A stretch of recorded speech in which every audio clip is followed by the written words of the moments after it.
What is up? Welcome to the Retention Manifesto for leading e-commerce brands scaling past 500K per year. I want to go through how to properly monetize your email list, become less reliant on Zuckerberg's mood swings, and double your lifetime value through a simple yet effective backend system.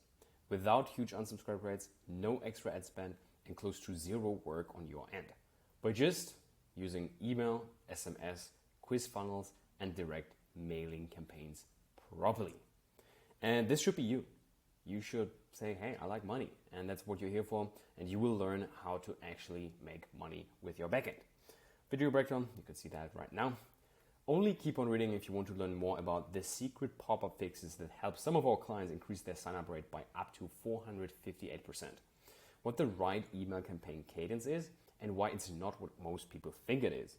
How most scaling brands use a new testing protocol to get the most bang for the buck while leaving their competitors behind and wondering. The obvious yet not fully utilized anti-spam guidelines other agencies try to hold back from you. Why an in-house team will never be ROI positive for your brand. Let's be honest, if you're running your brand in 2024, you're already a bit longer in the game. You probably look back to the good old times in 2020, 2021, or even before that, 2018, because quite frankly, things were easier. You could just run simple ads to simple landing pages, and if your product had some sort of value for the potential customer, they pretty much bought. Your acquisition costs were lower, your shipping costs were lower, your cost of goods sold were lower, people had more buying power. It was truly kind of a great time to be in ecom, right? Things have changed. But what if I told you there are companies out there that are still succeeding? They honed in their craft, they got more skilled, and they understood the changing atmosphere of our e-commerce bubble. They were the first that picked up the trend of UGC ads, organic TikToks, app tutorials, TikTok shop. They just pretty much adapt to the changing environment, and to be honest, they're crushing. And there's one little thing they are slowly getting their hands on. It's so simply stupid, but yet they are the only ones doing it. They pretty much get double, triple, if not quadruple the amount of subscribers right now. They have every little nuance of their customer journey reflected in their backend CRM, and they pretty much became a newsletter people are actually looking forward to reading. The hidden strategy I'm talking about is proper retention marketing. There's probably you, and you can insert some boo noises because that's kind of obvious, right? But wait, bear with me. I know you're tired of email marketers reaching out to you with weird claims of generating at least 30% of your revenue through emails. How do I know? I was exactly that guy. But after going through dozens and dozens of accounts, I realized that this claim is pretty much useless almost every time. Not because we're not able to generate 30% of your revenue, or should I say Klaviyo attributes 30% of your revenue as theirs. To put simply, this is kind of a vanity metrics. Every fifth grader and their grandmother could put up a simple 15 to 20% off pop-up form, have one single welcome email, adjust the Klaviyo attribution window to 30 days open and click. I know that some agencies do exactly that. And boom, 25% of your sales literally from emails minimum. So this video is not about how to make the email marketer look like a superhero, but rather to show you how you can skim through your existing setup and find the 10x leverage points you can set up quickly to pretty much awaken your subscriber list finally. And even if you don't have a setup yet, I'll show you the 80-20 approach plus which pitfalls you should be aware of. Because if you actually think of your backend, it's an insane goldmine. Most of the people on your list are interested in your stuff, in your niche, in your solution, whatever it is. They literally gave you permission to send emails and texts. Maybe they even bought something from you in the past. And sending them a visual letter costs you almost nothing. No, seriously, please stop for a second and think about that. Think about all the different marketing vehicles out there. Facebook, Google, Pinterest, native ads, billboards, TV, whatever it is. They all work, more or less. And they are vital because, to be honest, we're an email marketer, I'm an email marketer, but without them, we wouldn't have an email list in the first place. Or what we see time and time again, it just declines over time. But think about how stupidly profitable your email list is. Now, in order to fully understand, you need to see numbers, right? Which I also cover in this document. I'll also show you the exact step-by-step protocol we're using with our portfolio of brands to create huge profits, boost while increasing subscriber count and understanding the real reason your customers buy. So you can use that to your advantage. But just before I do that, let me quickly introduce myself and explain why you should listen to me in the first place. This is me, or this is also me. I'm an e-com nerd with 4 years of experience. I had my own pet store dropshipping, decently successful cat water fountains from China to the US. I've run ads for brands that have Dave Asprey as an advisor. He's kind of the godfather of biohacking. The brand I was referring to is getlambs.com. And then I turned an email marketer. I also run ECOMMERCE, a retention agency for e-com brands, running email, SMS, direct mailing campaigns on behalf of our partners. But while my name might be new to you, you probably know the brands that pay me to run their emails. That's right, I've sold over $15 million of inventory for your favorite e-com brands just via email alone, and I'm not counting SMS and direct mailing in. I've managed email lists for brands making millions of dollars per month, and I managed to triple, sometimes quadruple revenue. But don't just take my word for it. Here's what some of the industry-leading e-commerce have to say about our work. I will not go through this. You can check out the document. You can check out some of the testimonials on our website. You can check out the testimonials here on this YouTube channel. But, briefly going through a bunch of stuff, basically. But why am I telling you this? Let me get one thing straight. I'm not trying to brag, maybe a little. But I want to show you that I know what I'm talking about when it comes to retention and how to combine emails with pretty much all your other channels and view it as additional revenue and not just emails alone. It's pretty much a holistic approach. And I want you to understand one thing.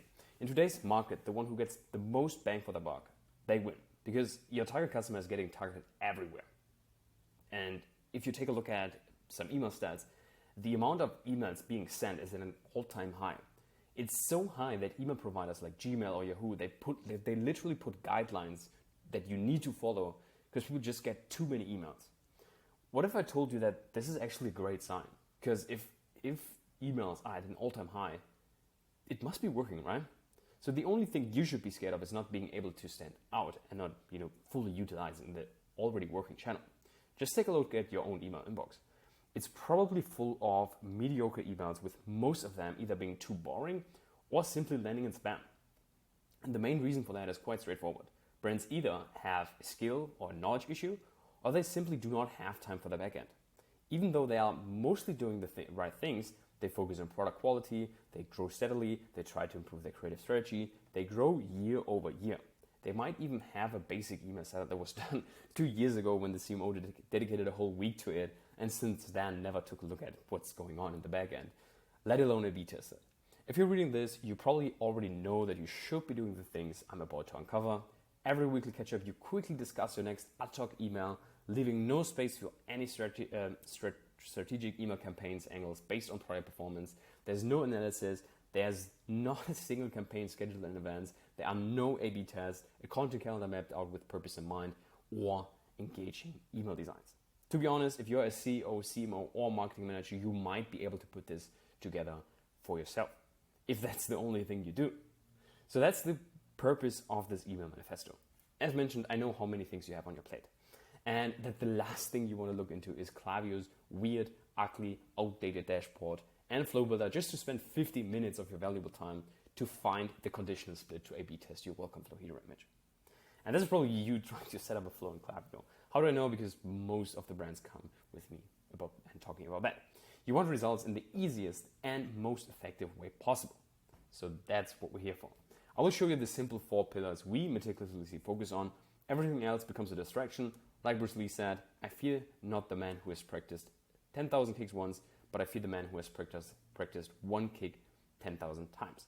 So in our case, you should not fear the competitor with 10,000 different flow strategies, but rather the brand who focuses on the key flows 10,000 times, or something along those lines. Because if you're long enough in the game, you know that there are a million things to do. Probably the most important task you have to do is filter out all the noise and find the 20% that gets you 80% of the result. Or even better, find someone who knows from experience what those 20% are and do them at a superior level. So you found me, so congratulations, you've done the right job. No, seriously, in this document, I will uncover the entire backend broken down. I will not hold anything back, so keep on reading. But why am I doing this? What do I get out of this video or this letter?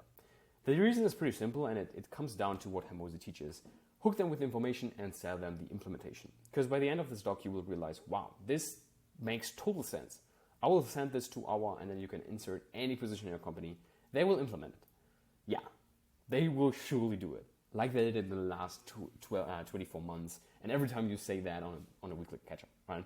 So hopefully you will be honest to yourself this time and stop lying.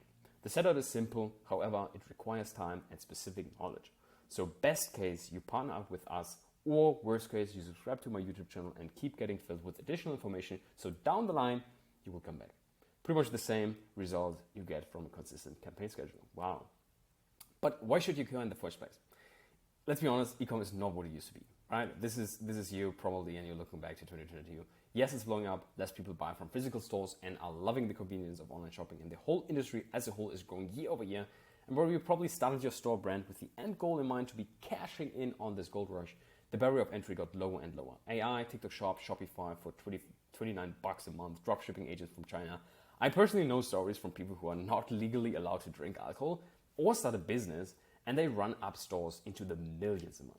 Don't let me start talking about Temu or Shein, who literally buy huge percentages of the ad space on Facebook and Google. Simply put, your competition is growing, so either brand owners start to become a pro in every little area of their store, or they will die versus either some 13-year-old, wonder child, or pretty much China. While it's getting more important to dive things in, there are also many trends popping up everywhere. Just open your phone and you probably come across 7 different ways of making money, driving traffic to your store. You just see TikTok, influencer, blah, blah, blah, blah, blah, blah. You're not alone in paddling around in this sea of opportunities, not knowing what stick to grab. However, once you actually look into these things, you know that these opportunities are not really practical for most brands. With the huge increase of ads everywhere, it becomes increasingly hard to get someone from ad to purchase within one visit. Go check your stats. Most of your customer journeys look more like a rat on crack, eventually finding the escape out of a maze, and nowhere near a linear line.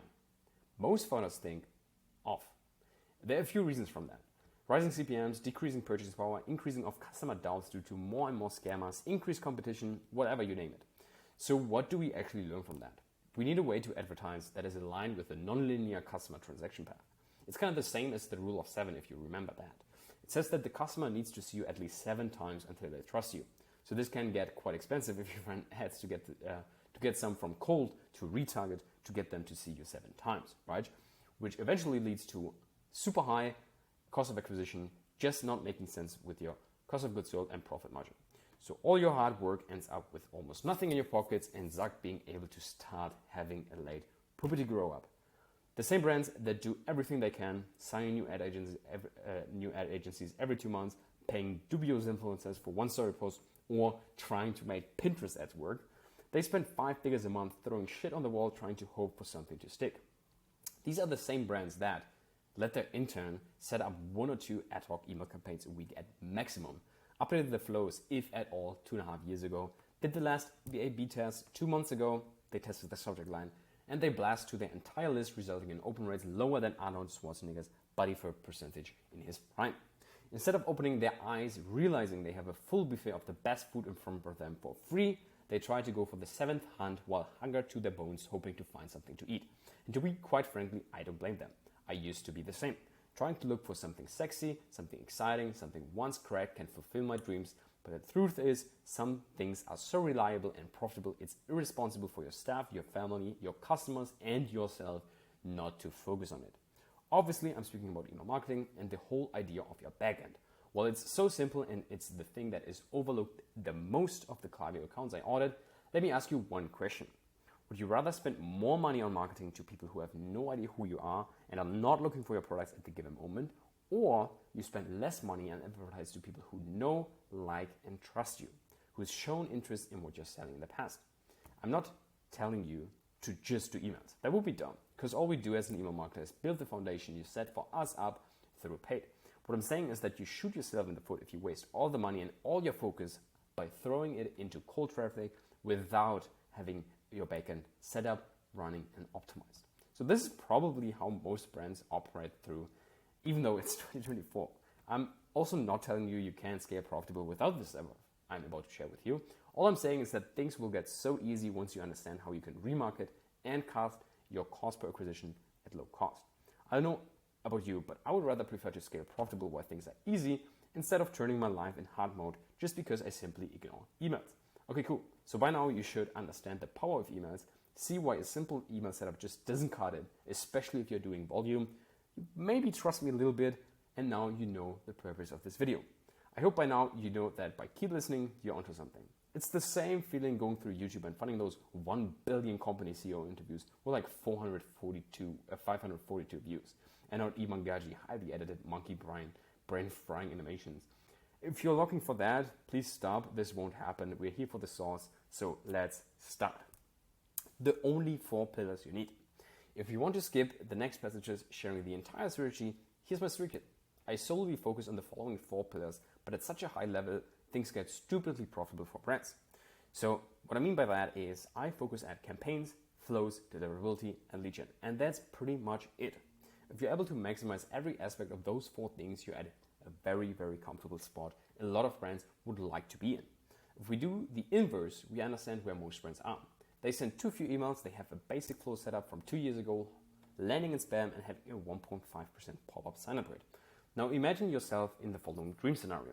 You're sending 3 to 4 emails a week without skyrocketing your unsubscribe rates. You have an advanced flow setup and are A/B testing the most important emails every month. You know the deliverability protocol to follow to get insane open rates even when you send to your entire list on occasions. You grow your email list so fast with the new updated pop-up form that you keep testing that the only thing you're regretting is the upgrade of your Klaviyo plan. If that sounds like a great deal, keep on reading because I'm about to unveil everything.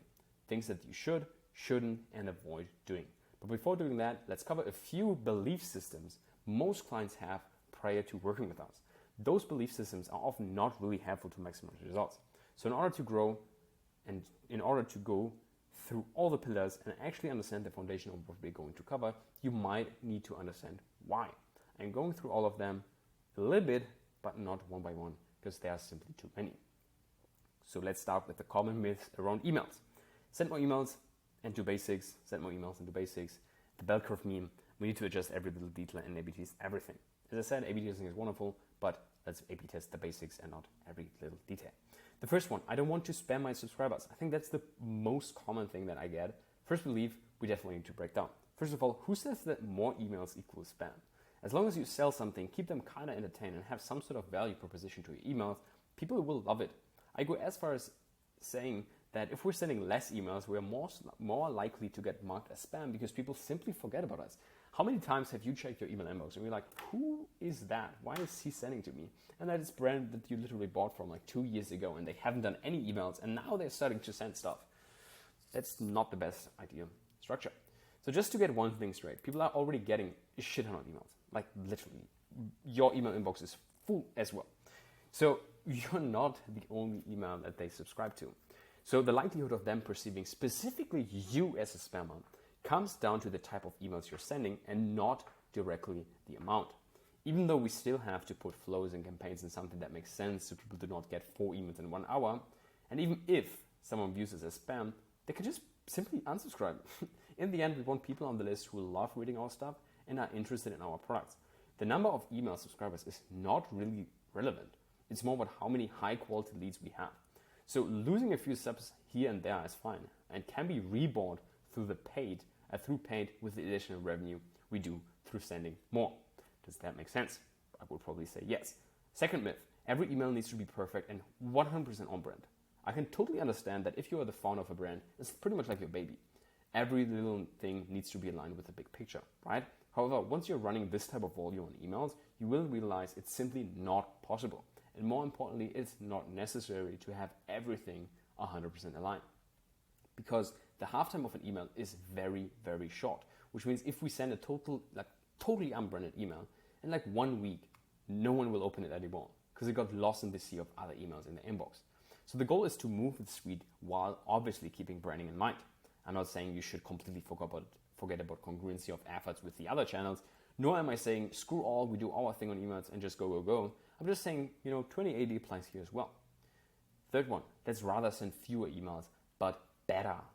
I love quality over quantity, however, the prior argument works here too. Since the halftime of an email is so short, we rather need to be consistently in front of the customer's eye to stay on top of their mind instead of trying to have the best email of the year. When was the last time you were like, wow, this is a great email, and you reopen it a few times a day next week? Lol. It's different from, let's say, an ad. If you spend a lot of time and research into one specific ad, it can literally change your entire business. However, that's simply not suitable for emails.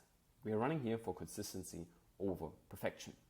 Fourth myth, and then you insert vanity metrics dropped. Why is that?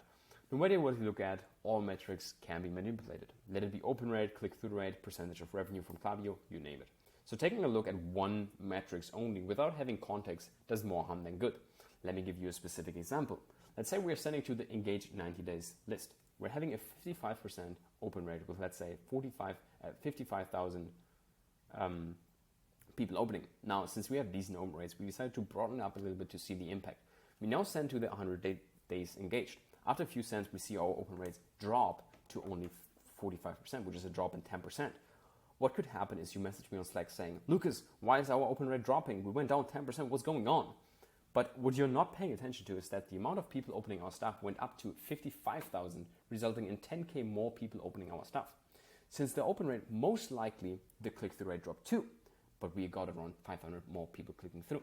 I think you get the point here. Never ever look at something too granular and put things into context to understand how all metrics play into each other. That's pretty much everything we do whenever we have bad stats, but also good stats. Like sometimes we see those crazy screenshots, but eventually you just like adjusted the welcome flow and like put it live. And that's like your 300 plus increase in the first month. So, all things need to be put into context. Fifth one, not sure if insert email or whatever works for our brand. What I'm referring to is like email specific campaigns or like email marketing in general. Email marketing is so fundamental that it doesn't really matter what kind of brand you run. It will work. Yes, there are some niches, product types that are naturally more suited for, but even one product stores with high AOVs, they still benefit from emails. It makes sense once you view emails not as only as a revenue driver, but also as a customer binding tool. While a supplement business or a cosmetic business might have more opportunity to make repeat sales with their emails, a luxury brand company still gets a lot of value from the back end. The only shift happens going from transactional to informative customer service emails. Instead of, hey, do you want to restock your makeup? You go to, hey, here are 3 things to keep in mind to get the best sleep ever. One drives up repeat purchase rate and overall revenue. The other one increases customer satisfaction, which decreases refunds and increases word of mouth. Sixth myth, we sent this kind of campaign 2 months ago. Let's not repeat ourselves. Do you remember what you had breakfast exactly 9 days ago? Probably not, right? Same for your customers. While you might remember what we sent 2 weeks, 1 month, 3 months ago, your subscriber won't. As I said, the halftime is like super short. So it's not that big of a deal to reuse campaign angles if not resend the whole email. Just adjust subject line preview tags. No one except you will notice that. And if you actually think of running emails for the next years, for let's say the next 6 years, it's inevitable to rerun the same concept at some point. Cool. We cover the basics and belief system that you need in order to take the following stuff seriously. By now you should know that I know my stuff and I also know exactly what's going on in your mind. That's creepy, right? Because there are 2 things. I've worked with dozens and dozens of brands and I do my customer research. We would do this for your brand too. Without going off topic, this is a major lesson when it comes to copywriting for your brand too. You should be so specific. It kind of feels scary reading the copy because you're like, wait a minute, how do they know? Awesome. Now the interesting part begins. 23 minutes in, let's start with the CFDL framework, which quite frankly it's just a fancy word. Campaigns, flows, deliverability, lead generation. And we're starting with the last letter, L, lead gen. Lead gen made simple, as you might have guessed by now, I like to break things down to the fundamental and most basic level. So for lead generation, it's pretty much the same. Your main way of generating more emails is through, surprise, surprise, your pop-up form. Yes, there are other ways such as giveaways, collabs, lead gen ads, blah, blah, blah, but trust me, the most reliable way of generating high quality emails with buying intent will be your pop-up form. So instead of going through all the different ways of generating emails, we go in depth on your pop-up form. This is probably you. He's thinking of other women. How can I get my pop-up form from 1.8% to 8% on a brand? Here's the breakdown of things to look at. What is the framing, the offer, the timing, micro commitments, and the layout. So the only way to go from 1.5 opt-in rate to 6, 10, 15 is simply through testing your way up. You basically go through each of the mentioned areas one by one and test your way through. If you have enough volume, you can literally do a micro test every other day to do little like 10, 20% jumps. Obviously, you need to get them statistically significant. You don't move from 1.5 to 50 in 2 A/B tests. You go from 1.5 to 2% to failed test to 3% to 3.2%, to failed test, to another failed test, to 3.4, to 3.8, to 4.5, to failed test, failed test, failed test. You get the point. So enough expectation management. Let's go into depth on what those tests could look like. First one, offer. Most of you are probably running a simple 10% off. And the reason is that, simply put, it just works. However, you might be surprised how much your sign-up rate could change by just playing around with things here. You could try 15% off and see if the loss in the margin might make sense in comparison to the extra emails you get on a monthly basis. You could also try free shipping and see if that makes sense. If your average order value is high enough, you could also try $10, $15, $20 off instead of a percentage. If you find a way the unit economics make sense, you could play around with a free complimentary gift, maybe above a certain threshold, and make it an email sign-up only. You could do buy X get Y, email only, faster shipping. There's a bunch of stuff. Unfortunately, I cannot give you the exact offer for you, since every store has different items, margins, customer behavior, average order values, etc., etc. You need to play around and test things that might make sense for you. Here's how to execute and analyze those on the technical level. I'm just going to open Klaviyo because I think it makes more sense to just go through that. So let me quickly pause the video. So, welcome to this Klaviyo dashboard. So you just now go into sign-up forms. And then you basically click on create sign-up form.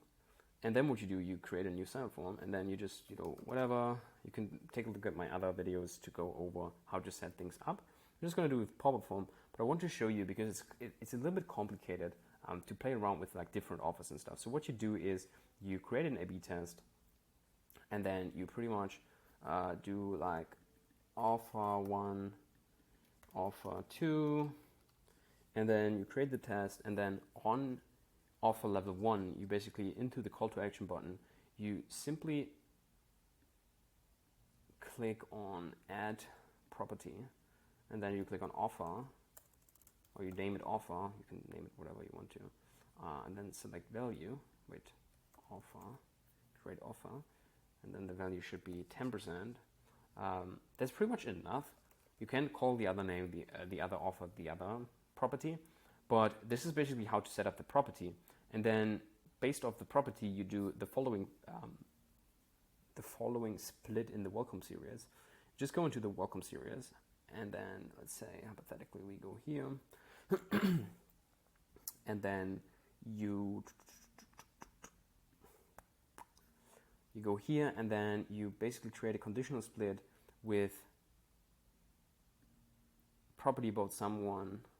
And then, right now it's not showing because I haven't gone through that, and, there's no property with that.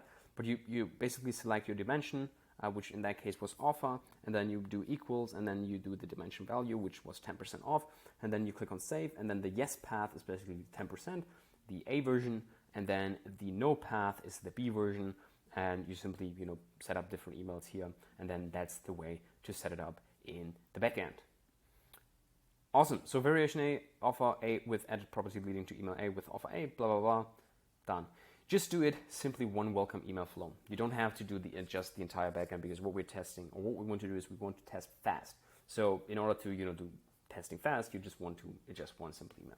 Condition, blah, blah, blah, blah, since we move fast, blah, blah, blah, blah. Do not just take a look at sign-up rate in general. As I said, like 10% versus 15, of course the 15% would be higher. Also see how like click-through rate, conversion rate, place order rate, and the overall profitability is. If 15% off will naturally have higher place order rate and sign-up rate, but it still might not be worth it if we want to maximize first purchase profitability.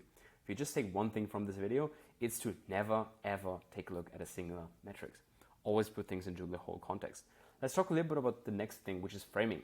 Most of the pop-ups you see in the wild look like dictionary passages. They are way too long. People have small attention spans. Stop diluting the whole purpose and get it straight. I'm not saying you just have to mention the offer, that's it, but this is a good start. Like, you can literally just say, hey, here's your 10% off, or do you want to save 10% off? That's way better than like all these different things with like, hey, do you want to stay in contact, and we love you, and blah, blah, blah, welcome, and we're so glad to have you here. And like, this is too much. Like, they sign up for the offer. They do not sign for anything else other than the offer, and they stay for the emails. So as I said, I'm not just saying you have to mention the offer, that's it, but this is a good start. From there, you could play around and make it around what you're selling and the main benefit people want to get. This is an example of a high converting pop-up from an increase of 70% we did, and I do not have the example put in here. Just imagine a cool example where the framing was something like, it's basically a brand that sells wall art, and we say save 10% on your next wall art because inspiration is more important than anything else, or something like that, like something about like inspiration and get inspired and stuff like that, and not just like, hey, here's 10% off. And it outperformed like by 70%. So big fan of simply asking for the email. That's it. You might test collecting first name and see if it has an impact, but do not collect more than that. Even with the first name, you will eventually get it anyways once they become a customer, so it's not that important, but it might be worth testing. Do not collect birthdays, SMS yet, blood type, or anything else. I've seen so many different weird things. You can lead with a zero-party data question to get a better understanding of the traffic you're getting, but this comes down with its own cost. So for example, you sell, we have one brand that sells bags and stuff, like leather bags. And they ask, do you purchase that for yourself or for someone else as a gift? And this just gives us a better understanding of the whole customer avatar that we're actually attracting. So that might make sense. Or for example, we have a company that sells like sweat-proof clothing. So what we do is we ask, hey, do you sweat under the belt, under the armpits, whatever it is? Because we also like adjust the entire welcome flow based on that. And most of them, what we found is that most of them sweat at one specific area and not like the entire body. But we ask them that, and then we get a better understanding of, okay, the majority of our customers struggle with, and then make it simple. That's that. SMS should always be second step, and preferably with a higher or different incentive, because why would someone put their SMS if they do not get any other perks than to stay informed? And then you have the confirmation step. Another controversial step that people have different viewpoints on. Some people give the discount code immediately, some don't. Maybe you've seen that, like they put in the email, SMS, and then it's like, hey, here's the discount code. Some people force to open up their email.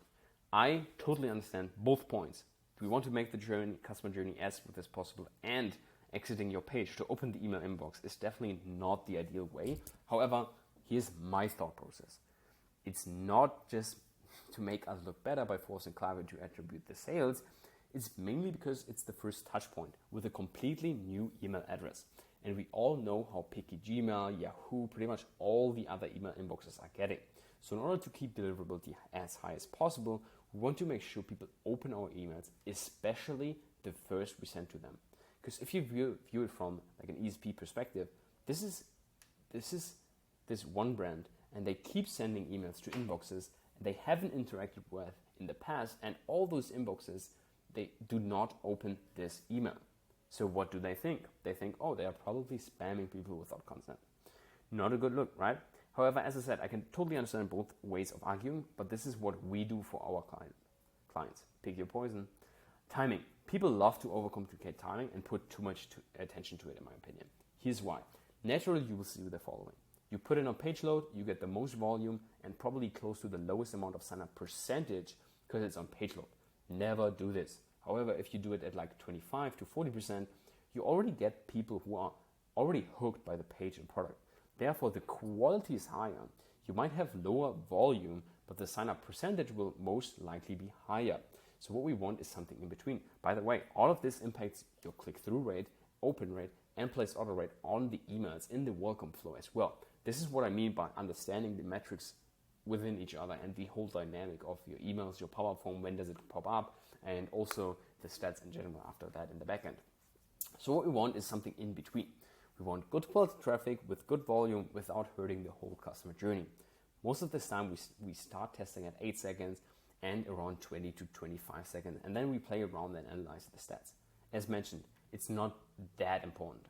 Just don't make it at page load, please, please, please, please. If you take the second thing out of this video, do not make it at page load. So let's sprinkle some sauce for this. Definitely make sure to A/B test micro commitments.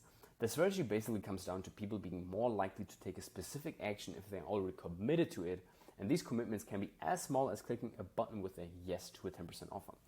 So here's a quick comparison on how to frame it. Now I didn't put the example in here as well. It's basically, if you ever check out an account, it basically says, do you want 10% off? The call to action button is not there's no email to put in, and the call to action button is not sign me up or something. It's basically, yes, I want to save 10%, and then there's a no thanks, I'll pay full amount or something, and that's it. And people, who says no to 10%? They just click on yes, and then they get into the next page load from the pop-up form, which basically says, hey, put in your details here. And then they're like, oh, I already clicked on this, now I need to sign up. They are like already hyped up with the 10%, so that's why they're more likely to actually do it and sign up. That's literally it to lead gen. So summary, test your offer, test your framing, test micro commitments, play around with timing, do a little small tests, get to 15% off, sign up for it. Simple, not easy. And that's probably you realizing how simple optimizing your pop-up form is. Let's continue with deliverability, aka never ever land in spam. And this is probably you trying to figure out deliverability on your own. How did I know? Because I've gone through everything and I learned a lot of stuff. One of the things that brands either never get or they simply do not care and just ignore it. No, seriously, the amount of times I audit an account and people keep sending to the entire email list with 15 to 20% open rate, it's heartbreaking. But before going very technical through SPF, DCOM, DMARC, blah, blah, blah, let me quickly go through the protocol we use. Because if you understand how deliverability actually works, it's quite simple. The only regret you will have is not having watched this video 2 years ago. Gmail, Yahoo, Outlook are all email providers. They have postmasters you can literally reach out to and ask them, hey, what's going on here? There's something wrong with our sender reputation because, why do we end in spam? And sender reputation is what you need to pay attention to. And it's literally what it says. Your reputation as a sender. And with reputations, there are things that boost your reputation and destroy it. The best thing to do is to do as many good things as possible and stop the bad stuff from happening, right? So the good stuff for email sender reputation is opened email, clicked email, replies, and getting marked as important. The bad stuff is not opened, marked as spam, bounced, bad customer experience, for example, loading speed, unsubscribes, and no unsubscribe link. I think you might get it. So before actually going into any email strategy, audit your account if you maximize the good stuff and cut off the bad things, because it's, as I said, it's quite straightforward. So let's get down to the nitty-gritty on email level to maximize good things. Let's start with segmentation. My personal take, we use segmentation more for deliverability purposes instead of fancy micro commitments, but that's for another video. Here are the segments we use to maximize deliverability. The first one is list clean segment 1. It's received more than, put in any number, emails, and has opened 0 times. What we try to do is like 10, 15, depending on how much volume people have sent in the past. List clean 2 is email marked as spam at least once, or email bounced at least once, or email dropped at least once. By doing that, you already filter out a lot, improving your stats, so therefore you increase sender reputation and therefore your deliverability. Now you need to take a look at the open rate for your 30 days engaged, your 60 days, your 90, 120, 180, and 365. Those 2 are optional and should be done with good deliverability. You can do this by sending a campaign and put all these segments into the segments to send to, and then take a look at the segment breakdown. There's a segment breakdown on Klaviyo, and it literally states every segment you use and basically shows you the open rate. And then what you can also do is to fully understand your current email deliverability. You can also use inbox stats such as glogapps.com, or you can simply check your domain breakdown on Klaviyo. If you see any specific email provider causing issues, just adjust your segments to be higher engaged for this specific email provider.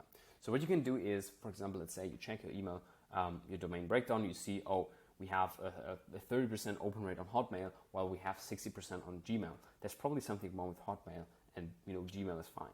So what you can do is you send to 120 days engaged in general. So you do that, exclude email provider A, let's say Outlook or Hotmail, and then you just use the 30 days engaged segment for email provider like Hotmail and stuff. Do this for a couple of cents and then slowly increase your engaged segment and monitor the open rates. If you ever catch yourself dropping to low open rates, you need to try the following, which is a whitelist giveaway campaign. It's basically a giveaway, and to participate, people need to reply to the email, plus they need to mark the email as important. This is super manual, but you will get a lot of replies. You need to track them in a spreadsheet to pick a winner, which boosts deliverability like crazy. They all reply and you collect them, and it's wonderful. And also, people mark your email as important. Unfortunately, you cannot track that, but we take every little favorite as we can. The email might look like this. For example, here, upgrade your style, win a free jewelry set of choice. Here's how to enter, start this email. This helps us, this helps us know you want to see our updates. Reply and tell us what set you want to get. Here's some for inspiration. Winners will be chosen then and then. Good luck. More best practices to keep open rates high. Always compress images with tiny PNG or tinyjpeg.com or other platforms. Huge image size results in long loading speed, which results in bad customer experience, which results in email inbox provider throw you in spam. The email code size should be below 102 kilobytes to avoid getting clipped. You can see that in Klaviyo itself, in the top right corner. I think there's a bar, and it should be red, and it should be below 102. Either image or Klaviyo blocks, or if you do full image, at least have a written mission statement below the footer. Also use alternative alt tags for images, and be cautious with spam words. Now you should know what impacts your deliverability and how to improve it through email strategies. Let's quickly go over the most boring but most important part of this video: DNS records, domain setups, and dedicated IPs. What used to be our recommendation became a necessity. Recently, what I'm talking about is moving to a dedicated sending domain. I will not cover exactly what to do, but I do have tutorials about that, so please just skim through it and set it up if you haven't done yet. Next, DNS records, just copy paste those into your hosting platform. I should probably have them. So I just realized that I didn't put it into this document, but I uploaded another video on YouTube, which is basically a deadly deliverability dogma, and you can skim through that and you can see pretty much everything there. So please do that. Here's the demo. I'm just gonna put this in here so you have that. Boom, done. Oopsie. Yeah. So that should be that. Go check out this other video to find out where to put things and what to put there. So now you know the technical part of not landing in spam. You know the reason why you could end up in spam and are ending in spam, and you know how to get out of it fast. We covered 2 out of 4, and I hope you're still listening and haven't fallen asleep yet. I hope this is not you right now. This was me in some, physics classes or something. And I'm already getting, my voice is getting rusty. Trust me, things get more interesting now since we covered the most boring part. Let's get into the secret never sleeping money machine, which I'm referring to as flows. What are flows and why are they so important? Flows are automations, which means they work 24/7 without you having to lift a finger. Most of them get triggered by dedicated actions like checking out, looking at an item, browsing through the pages, clicking on an add to cart button, purchasing, signing up to your list, etc., etc. As much as you can get creative here, there are some flows that do the heavy lifting in your account, and I cannot find a single reason for not having them set up. These fundamental flows are the welcome flow, after someone signs up for an offer; the abandoned checkout, after someone goes into the checkout process and stops; the abandoned cart, after someone clicks an add to cart button and stops; the browser abandonment, after someone looks at an item and stops there; the site abandonment, after someone goes into the page but does not look at the dedicated item; post-purchase flow, after someone buys; replenishment reminder or customer winbacks, depending on repeat purchase cycle and type of item it's used to get people to come back outside of our regular campaign schedule; the sunset and engagement flow, after someone hasn't interacted with emails for a while, to give them another option to interact or get suppressed, filtered out. Yes, there are a few fancy flow setups, but time and time again, those will do the heavy lifting. Do not look into anything else unless you have A/B tested the shit out of these. Let me go through the most important ones and cover the purpose, length, and things you can A/B test. The welcome flow. The length should be around 4 to 6 emails. You can play around and add more over time, but 4 is a good start. The purpose here is give the incentive immediately. Most of your revenue will be from the first email without anyone going through any content at all, so just give them what they want. The rest will skim through the content and might buy from an email 2, 4, or 37 they got. So introduce them to the brand, show them social proof, go through your unique selling points. There is no crazy strategy here. Just remind them of the incentive, give them additional resources about why they should buy from you and not your competitors. Let's go through the abandoned checkout and the browse abandonment, the abandoned checkout, the browse abandonment, and also the cart abandonment. Why does this look so weird? Those people, they did already something on your page. Maybe they looked at an item, put some things into the basket, or even added their credit card details, but forgot to add the confirmation code they just get from the SMS the bank sent them. Whatever the case, there are some reasons we need to cover in any abandoned flow. And those are pretty much the same for every abundant flow that we use. They haven't purchased. This is something that not a lot of brands do. They do not think why people are in that flow in the first place. So people haven't purchased because first of all, they simply forgot about you. So you need to remind them. They simply do not trust you. So you can have some generic social proof. They don't trust your solution. So you can cover that in specific benefit solution proof, specific benefits social proof, reminding them of unique selling points and benefits. Or they do not like the price point value proposition. So you can come up with free shipping, incentives, money back guarantees, etc., etc. I would never ever advise to start that too early. Cover those in your abundant flows and see purchase rates skyrocket. Let's talk a little bit about the post-purchase flow. The length should be around 4 to 6 emails, and it's probably the flow people forget to focus on the most. Everyone loves to put all their attention into getting someone to put in their Amex details just to never reach out to them ever again. I would go even so far that it's one of the most important automation, especially if you're running a replenishment product. And the main purpose here is to remove buying remorse. You've probably bought something in the past, and split seconds after the confirmation page, you're like, fuck, do I really need that? Your customers are the same. Even though someone buys from you, doesn't mean they are 100% convicted. They probably already got scammed from a black hat no shipper, so you should try everything to remove the remorse. Congratulate them on the next step closer to their dream solution, remind them with social proof, tailor to them, introduce them to the next steps, how long shipping takes, etc., etc. Keep them in the loop at all times. Do you know what one of the biggest bottlenecks for supplement businesses are that cost them heavy tanking in their customer lifetime value? So people simply not using the bought items. So remind them.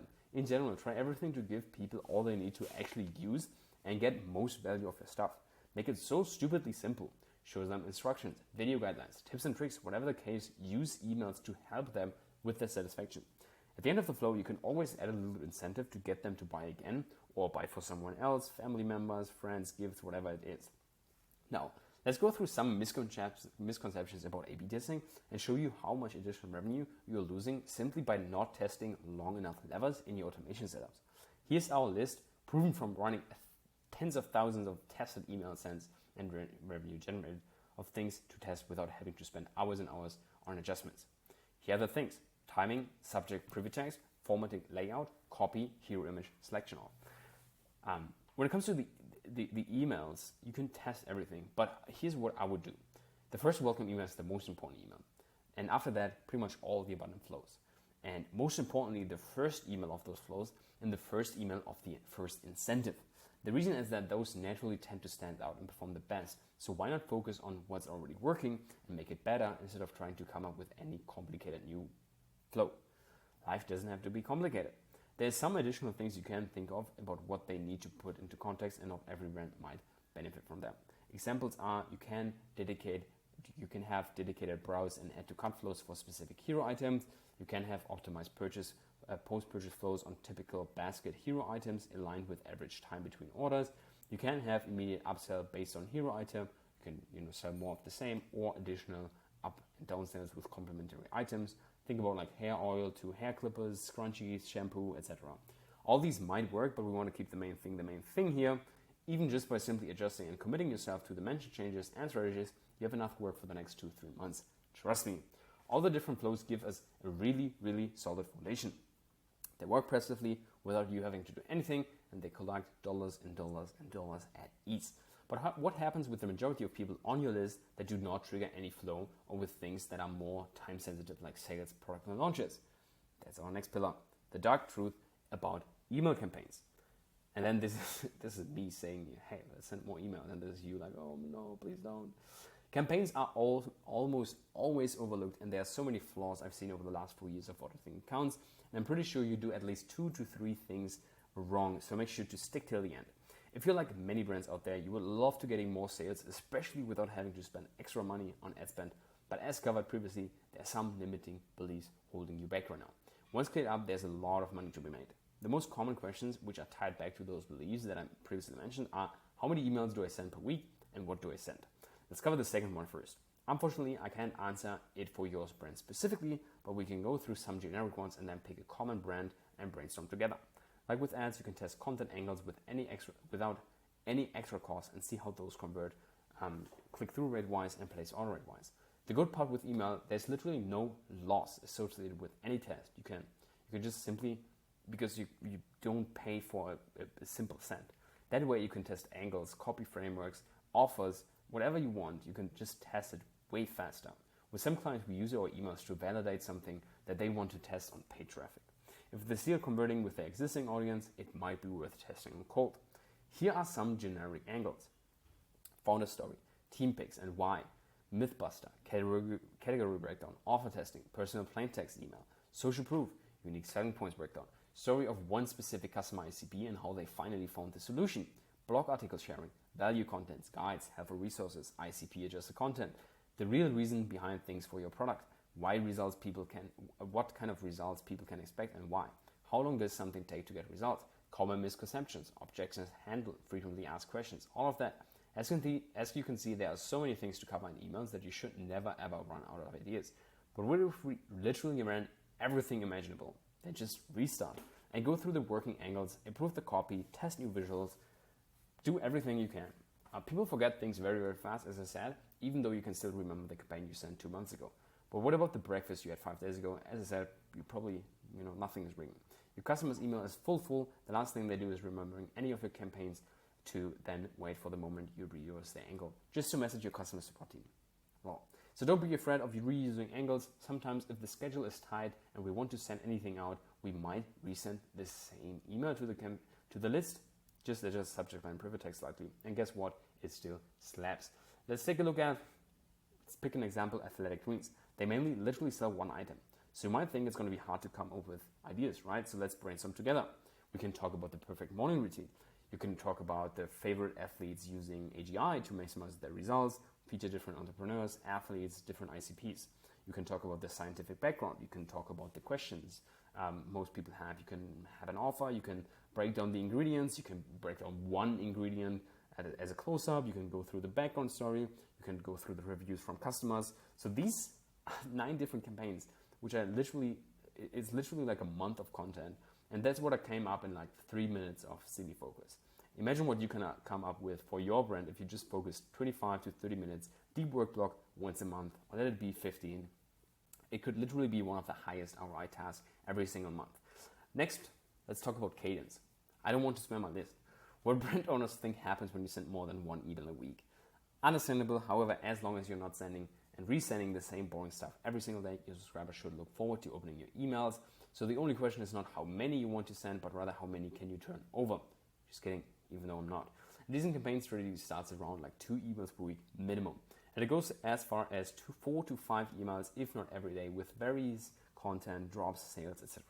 But this is very hard to put into benchmarks or anything, because your brand doing $1 million a month with decently sized lists is naturally having more and a different marketing plan than the $30K per month generic store. So tailor it towards your output capabilities, list size, and fatigue. Because pretty much like ad fatigue, there's a point where more emails do not equal more revenue. This mainly happens if the list size are too small, the content is too bad, and there is not too much to talk about. I'm talking like 5 to 7 cents a week, not 1 or 2 cents a week. You won't run into fatigue here. Super. Now that we covered the type of content and the cadence, let's also quickly go through our process of coming up with the monthly content in general. Once a month, around the 15th, or depending on how far in advance you know things like drops, sales, etc., you sit down and stare at this thing, and I didn't put it in here as well. Let me just 1 second.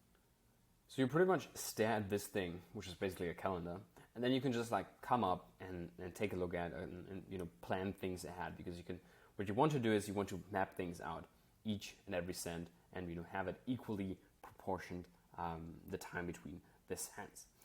So we plan launch email, last chance, blah, blah, blah. Based on that, you figure out the cadence of cents and the amount of emails. We usually like to put down the sale dates because that's something that drop dates and everything that is kind of fixed.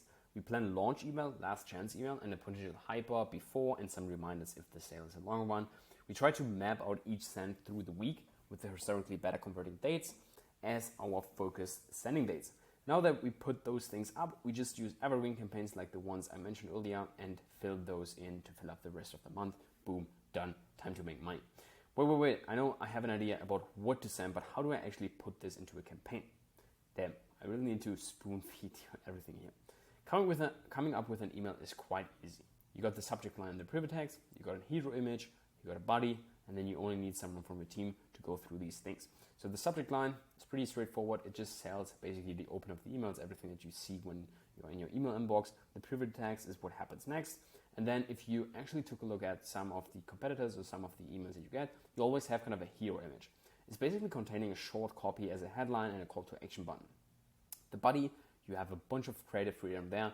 You can have multiple variations using copy, visuals, and call to actions to give context to the claimed topic in the hero image. So let's say, for example, we're having one ingredient breakdown for athletic greens. You just call out the breakdown and then the ingredient, and then just break things down in the body with visual things to add. You then only need someone from your team or yourself to put those into visuals and implement it into Klaviyo. There's an ongoing debate of full images versus Klaviyo HTML blocks.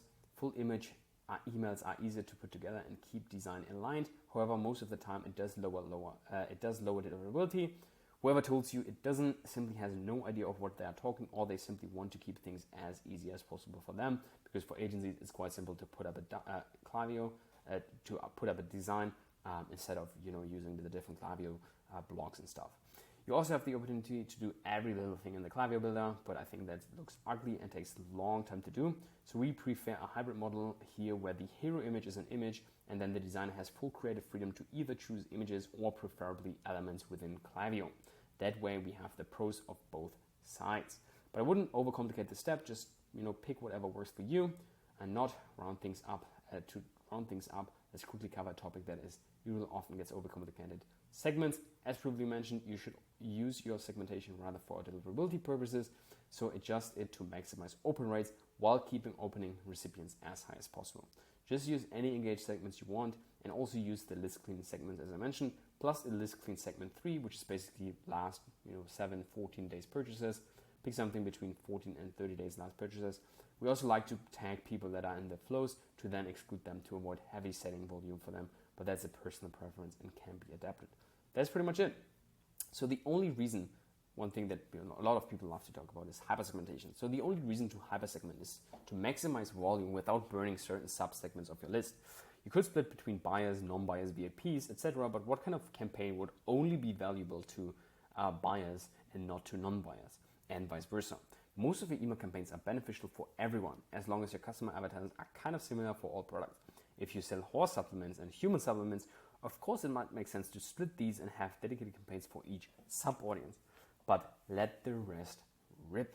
Cool. By now you should probably know everything about how to never land in spam, deliverability, create automations people think you're spying on them, flows, what emails, how many emails, and how to create those emails, campaigns, the easy way to skyrocket your list growth, pop-ups. Congratulations, you went through this long video and got a long way ahead of you now. You know every little step to take to maximize your backend. This will not only make you more money, but also enable you to scale easier by simply converting more of the traffic long term, make more money from your new and existing customers. That's it. Now you can see what we're doing for all of our clients and use it to your own advantage. If you're like the majority of people going through this doc, you either think, oh my gosh, this is great, I'm going to implement all of this, print money, or you think this is great, but I have no idea, no time to implement of this. If you're person 1, love to hear that. Keep watching the videos and crush it. If you're person 2, there's a schedule, there's a call you can schedule, there's a link somewhere in this body, somewhere you will find a link to schedule a call with me. Just for every moment, I wouldn't wait too long. We have a dedicated team that works with a dedicated amount of brands, and we're slowly coming to the full capacity. And I'm not 100% sure how long it will take me to build up the team furthermore. Cool. There's a bunch of case studies and things about onboarding and how we work. We're super fast. 1 hour onboarding, 2 days for initial setup on our end, 2 days for campaign flow strategy. First campaign live in under 5 days. Usually we're trying to turn around within 2 days. Majority of lives flows live in 30 days. See you on the call. A few questions. Do you have time commitments in contracts? No, we don't. We run month by month. I had heard horror stories of agencies literally binding people into 12-month contracts. We do not do that. Do you offer guarantees? Nope, because it attracts the wrong type of brand. Who will I work? I partner with well-known email agencies, and the people I end up working with are junior email author. Yep, that's how the big agencies play. We do not. We run a small team of killers, and you will work very close with me, the founder, and you know what kind of commitment you get from the founder-led services and products. We already work with someone else and have sorted out in-house. If you work with someone else, I'm 100% sure we can do better than them. Just get a free audit and realize that your existing agency isn't as good as we are, or take what we would do and teach the agency you pay to do that. Regarding in-house, email marketing is a batch of different skills that couldn't be more different: graphic design, copywriting, technical understanding. If you found the hidden gem that delivers all of that in one person, better than a dedicated copywriter, a dedicated email designer, and a dedicated email strategist, then please send this person to me so I can headhunt them. Otherwise, you have to realize it only makes sense to hire an agency, or you need to hire 3 people full-time, part-time, and manage all of them. We already insert any variable that people think is a good percentage, but we don't need you. Bullshit, you don't know what's even possible, and think based on the results you got so far that you are at maximum capabilities. Feel free to schedule the audit, and I can show you what you're missing out on. Worst case, you know you're doing things right. What do I have to do? Does it require a lot of time? Nope, you are fine from everything that concerns email. Only thing you or your team member has to do is give us all access, but that's done in the onboarding. Approve our emails. Focus on other areas to grow the business. How much does it cost? Depends on your brand, where you at, what we do, blah, blah, blah, blah. Check out a bunch of stuff. Book a call, and I'll see you there. Bye-bye. Take care.